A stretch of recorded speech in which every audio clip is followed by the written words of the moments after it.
Good morning everyone, welcome back to our channel the studious. I am Utkarsha और आज हम लोग मिलके पढ़ने वाले हैं वीकली करंट अफेयर्स। तो आज हम लोग सेकेंड वीक ऑफ सितंबर के करंट अफेयर्स करेंगे, जिसमें हम लोग 11 से लेके 17 तक के करंट अफेयर्स देखेंगे। इससे पहले 1 से लेके 10 तक के करंट अफेयर्स जो है वो भी हमारे चैनल पे अवेलेबल है, you can go and watch it.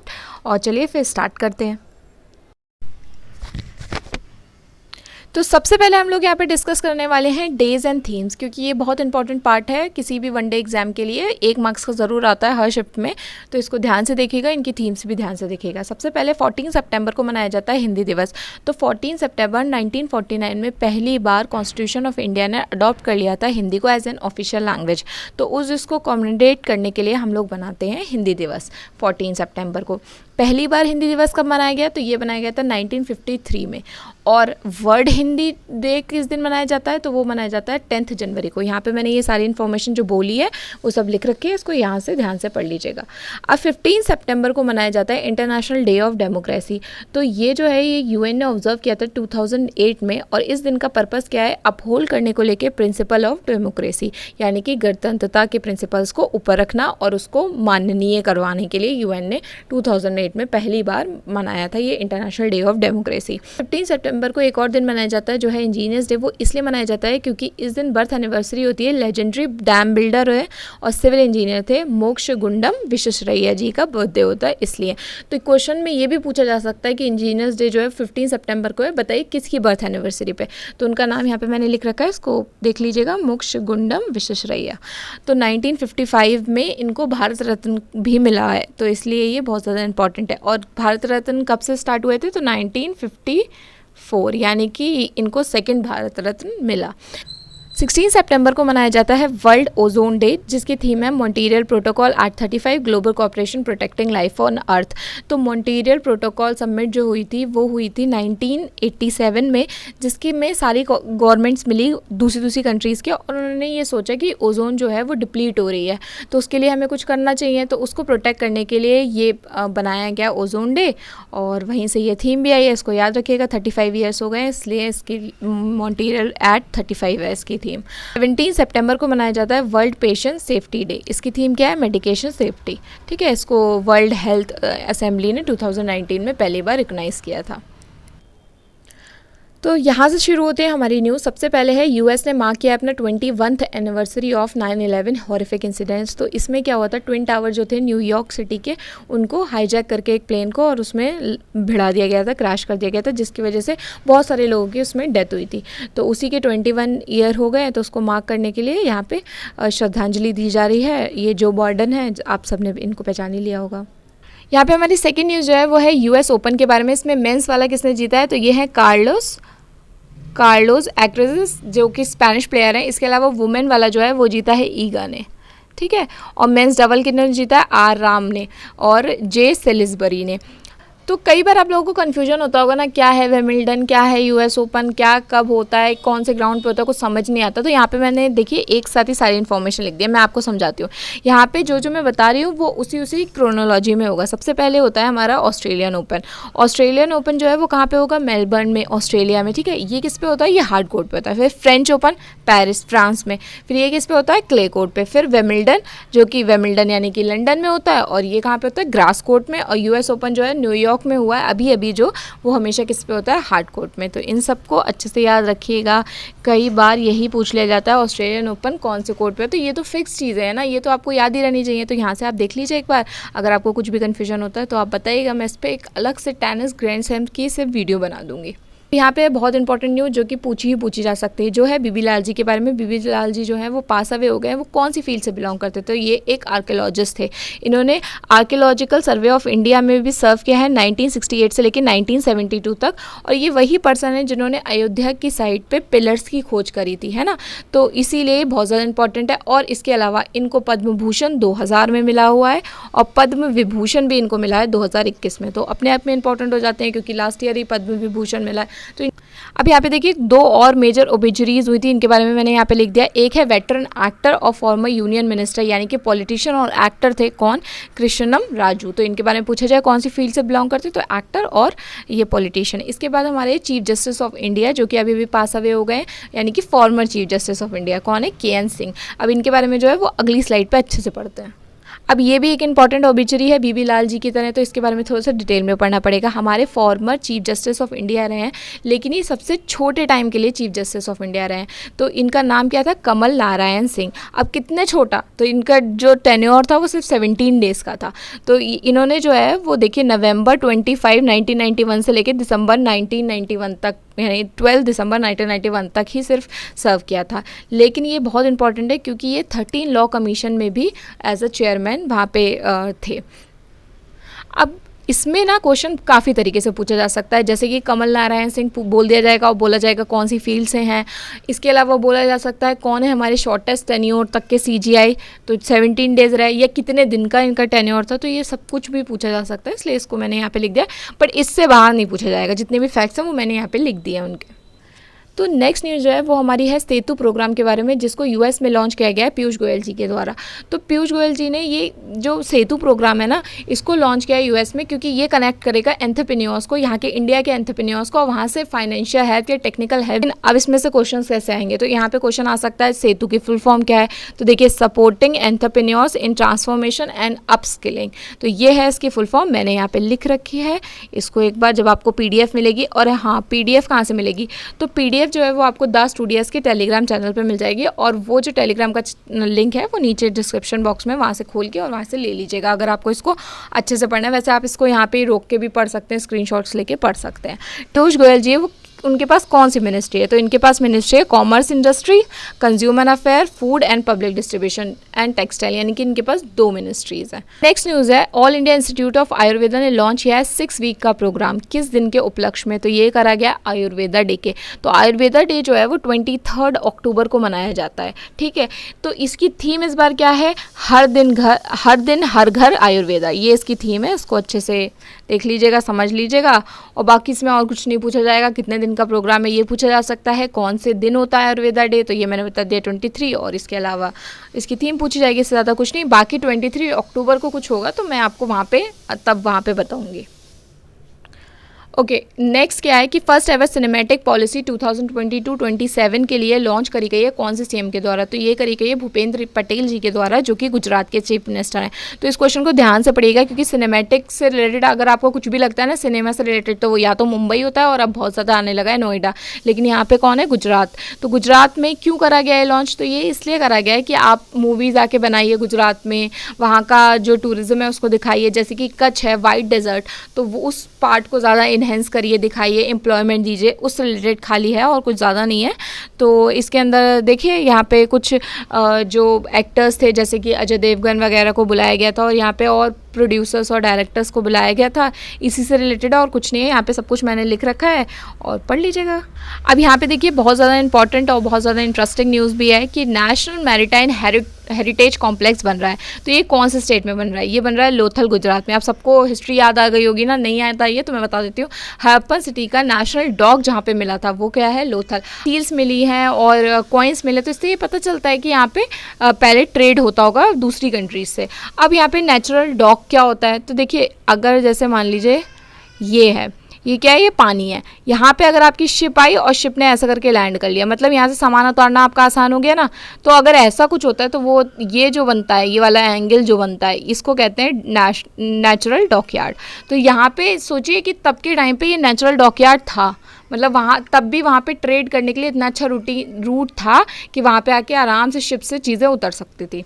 अब इसको जो है हम अब इसी चीज़ को हम लोग जो है वो नेशनल मैरीटाइम हेरिटेज कॉम्प्लेक्स के तौर पे डेवलप कर रहे हैं। अब ये जो है ये ministry of port, shipping and waterways ने इसको अनाउंस किया है कि जो हमारा हिस्टोरिक इंडस वैली सिविलाइजेशन का लोथल था, जो कि 3,500 करोड़ रुपए में बनाया जाएगा दोबारा से।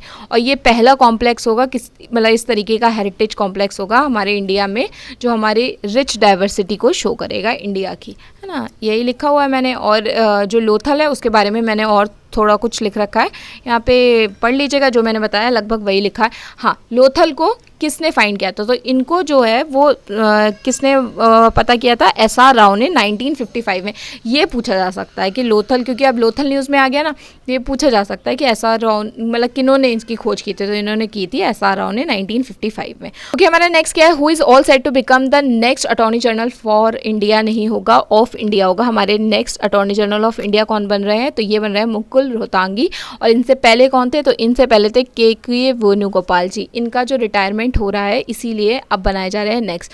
तो हमारे जो ये मुकुल रोहतांगी जी हैं ये पहले भी रह चुके हैं अटॉर्नी जनरल ऑफ इंडिया। कब से कब तक?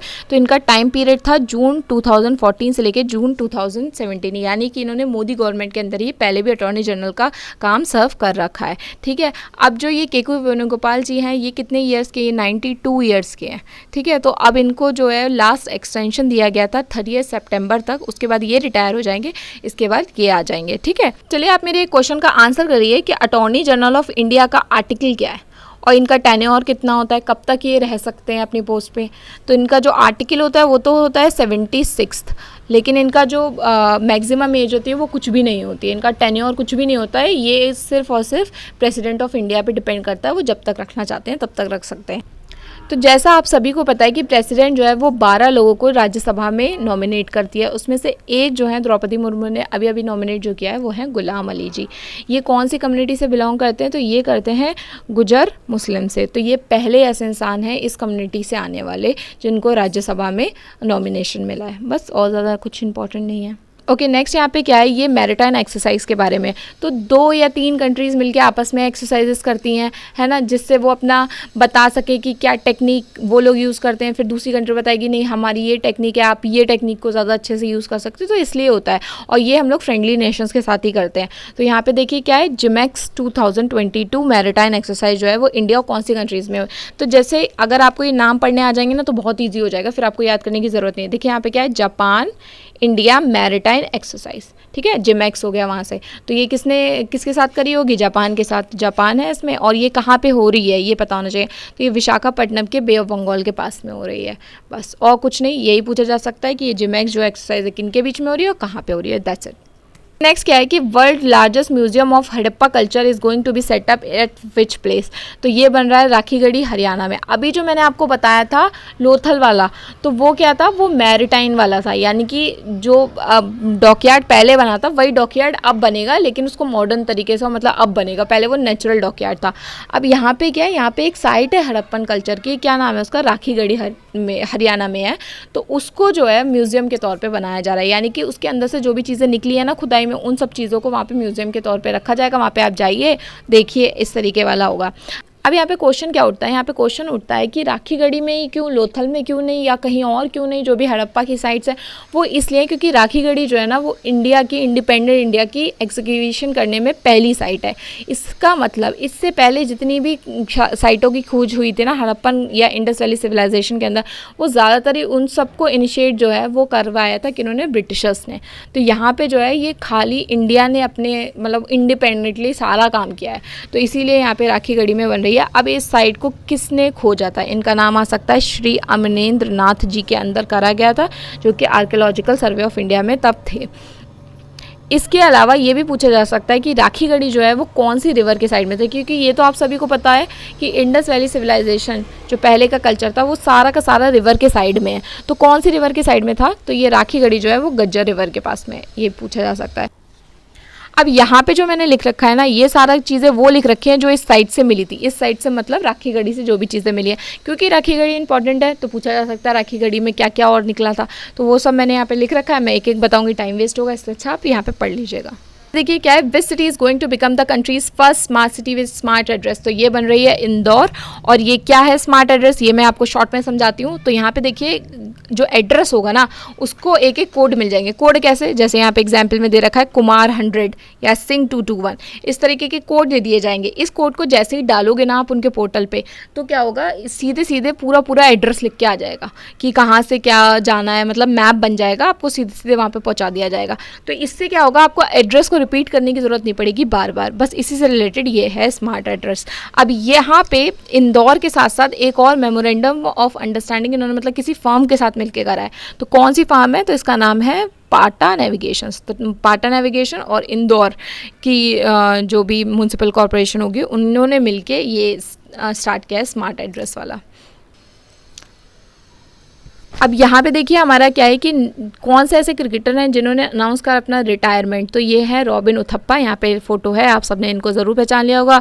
तो ये वर्ल्ड कप 2007 जब वो टीम थी ना उसमें भी ये शामिल थे, तो इसी से रिलेटेड है। और इन्होंने कई सारे IPL के फॉर्मेट्स खेले हैं। 2014 में ही IPL शुरू हुआ था, तो 2014 से लेकर 2021 तक उन्होंने हर सीरीज़ में खेला है।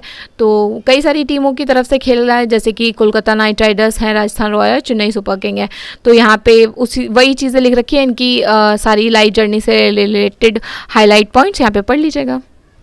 अब देखिए यहाँ पे नेक्स्ट जो है वो भी एक इम्पॉर्टेंट रिटायरमेंट का अनाउंसमेंट है। वो कौन है? हमारे लेजेंडरी प्लेयर रॉजर फेडरर। तो ये किसके प्लेयर हैं? तो ये है प्रोफेशनल टेनिस प्लेयर और ये स्विस टेनिस प्लेयर है। ठीक है, इनके बारे में लिख रखा है कि उन्होंने 20 ग्रैंड स्लैम लगातार जीते हैं, है ना। तो आप देखिए ये सब कुछ आप देख लीजिएगा।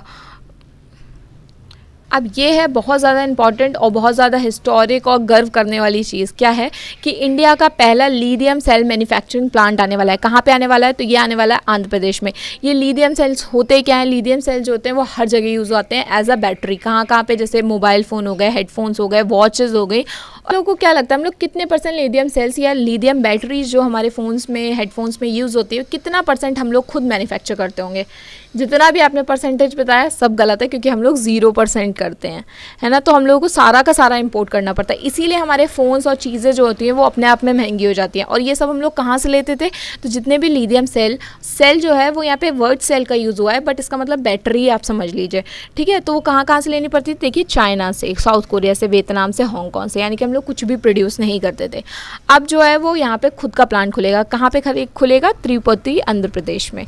तो ये जो है हमारे minister of state for electronics and information technology Rajeev Chandrasekhar ji, इन्होंने इसको इनॉग्रेट किया है। नेक्स्ट क्या है कि in which state India's first forest university is going to be established. Next क्या है कि in which state India's first forest university जो है वो स्टैब्लिश होने वाली है। तो ये कहाँ पे होने वाली है? तेलंगाना में। और ये जो है वो हमारे इंडिया की पहली है और वर्ल्ड में जो है वो तीसरी है। इसके अलावा सिर्फ 2 और कंट्री हैं जिनके पास में फॉरेस्ट यूनिवर्सिटी है। कौन सी? रशिया और चाइना। इसके अलावा पूरे वर्ल्ड में कहीं और नहीं है। तो 3rd नंबर पर है वर्ल्ड में और इंडिया में जो है 1st नंबर की। तो अपने आप में इंपॉर्टेंट हो गई ना। तो यहाँ पे क्या था कि तेलंगाना में पहले से एक forestry college and research institute था हैदराबाद में। अब उसको जो है यूनिवर्सिटी के तौर पे फुल फ्लेजेडली चला दिया जाएगा। इसके अंदर जो है 18 PhD कोर्सेज़ और मतलब अलग अलग तरीके के PhD एंड अदर कोर्सेज़ जो हैं वो 18 नए कोर्सेज़ को लॉन्च किया जा रहा है। देखिए नेक्स्ट क्या है कि SAFF अंडर 17 चैम्पियनशिप, यानी कि फुटबॉल चैम्पियनशिप है ये अंडर 17 की। इसमें कौन सी कंट्री ने जीता है? तो ये जीता है हमारे इंडिया ने। और हमारे इंडिया ने किसको हराया है? नेपाल को हराया है। कहाँ पे हो रहा था? तो ये हो रहा था श्रीलंका में हो रहा था। तो ये 3 बातें पूछी जा सकती है, कौन सी कंट्री को हराया है, किसने जीता है और कहाँ पे हो रहा था। तो अभी तक जितनी भी मैंने न्यूज़ बताई वो फुल फ्लेजेड न्यूज़ थी, यानी कि बड़ी सी न्यूज़ थी। उन सबको डिटेल में पढ़ना ज़रूरी था, क्योंकि उनके किसी भी पार्ट से स्टैटिक उठा के भी पूछा जा सकता है। लेकिन यहाँ पे जो है ये सिर्फ 1 लाइनर्स हैं, इनके बारे में ज़्यादा कुछ नहीं, जितना मैंने लिखा है बस इतना ही पढ़ लीजिए। तो इनको मैंने एक स्लाइड पर डाल दिया है। सबसे पहले क्या है कि इंडियन आर्मी ने कंडक्ट करी एक एक्सरसाइज जिसका नाम क्या है? पर्वत प्रहार, जो कि लद्दाख सेक्टर में हो रही है। तो ये पूछा जा सकता है कि किसने करी, कहाँ पे करी? तो पर्वत प्रहार नाम है एक्सरसाइज का, कहाँ पे हुई? लद्दाख में, इंडियन आर्मी ने कराई। ठीक है, पहला हो गया डन। उसके बाद क्या है? नेक्स्ट क्या है कि in which company has the Indian army signed a deal for solar energy project. किस कंपनी के साथ में मिलके इंडियन आर्मी ने साइन किया है किसको लेके? सोलर एनर्जी प्रोजेक्ट को। तो ये है NTPC। नेक्स्ट क्या है कि कर्नाटका ने 75th नेशनल एक्वेटिक चैंपियनशिप, जो कि कहाँ पे हो रही थी? गुवाहाटी में। तो कहाँ पे हो रही थी? नॉर्थ ईस्ट में। किसने जीती है? साउथ के स्टेट ने, जो कि क्या है? कर्नाटका। ऐसा करके याद कर लीजिएगा। आगे चलिए, यहाँ पे CEO चेंज हुए हैं अमेरिकन एक्सप्रेस इंडिया के, जिनका नाम क्या है? संजय खन्ना जी। तो 5th पॉइंट हमें क्या डिस्कस करना है कि इंडिया जो है वो G20 की मेज़बानी करने वाला है 2023 में। ठीक है, होस्ट करने वाला है 2023 में G20 की मीटिंग।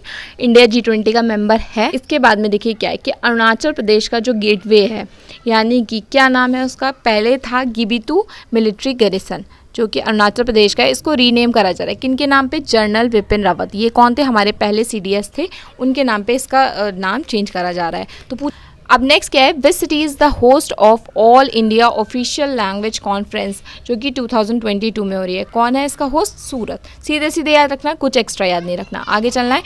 8th पॉइंट क्या है कि इंडिया जो है वो पावर सरप्लस नेशन बन गया है, यानी कि पावर्स पे यहाँ से मतलब है इलेक्ट्रिसिटी, यानी कि पर्याप्त इलेक्ट्रिसिटी ऑलरेडी हमारी कंट्री जो है खुद ही मैन्युफैक्चर कर रही है।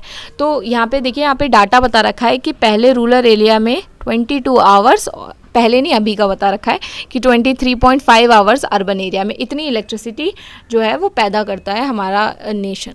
इसके बारे में बता रखा है, ज़्यादा कुछ नहीं, कि बस सीधे सीधे पूछा जा सकता है कौन बना है अभी पावर सरप्लस नेशन, तो कौन बना है? इंडिया। ओके, लास्ट पॉइंट क्या है कि which state has top the list of states in attracting industrial investment in the first 7 month of 2022। तो अभी तक जो 7 महीने निकले हैं उसमें सबसे ज़्यादा किसने अट्रैक्ट किया है फाइनेंशियल इंडस्ट्रियल इन्वेस्टमेंट? तो किन्होंने किया? आंध्र प्रदेश ने। सीधे सीधे क्वेश्चन आएगा और इसको सीधे सीधे आंसर कर लीजिएगा 1 लाइनर के तौर पर। तो इसी के साथ पूरे होते हैं हमारे वीकली करंट अफेयर्स। जितने भी इंपॉर्टेंट वीकली करंट अफेयर्स थे मैंने यहाँ पे डिस्कस किया है। अगर आपको तब भी लगता है कि आपको डेली करंट अफेयर्स पढ़ने हैं तो 1 घंटे की वीडियो देखने से अच्छा है कि आप 10 मिनट के अंदर करंट अफेयर्स को रिवाइज कर लें। उसके लिए आप हमारे कार्ड्स का यूज़ कर सकते हैं, डेली एक करंट अफेयर कार्ड जो कि मैं इंस्टाग्राम पर अपलोड करती हूँ। You can go and look for that and also follow us there and also watch other videos of our YouTube channel and tell us in the comment section कि आपको कैसी लगी वो वीडियो और उस क्या क्या हम इम्प्रूव कर सकते हैं इसमें। और and you can get your PDF from the Telegram channel of The Studios. All the links to Instagram and Telegram are given in the description box. तो नेक्स्ट वीक संडे को मिलते हैं। Okay bye.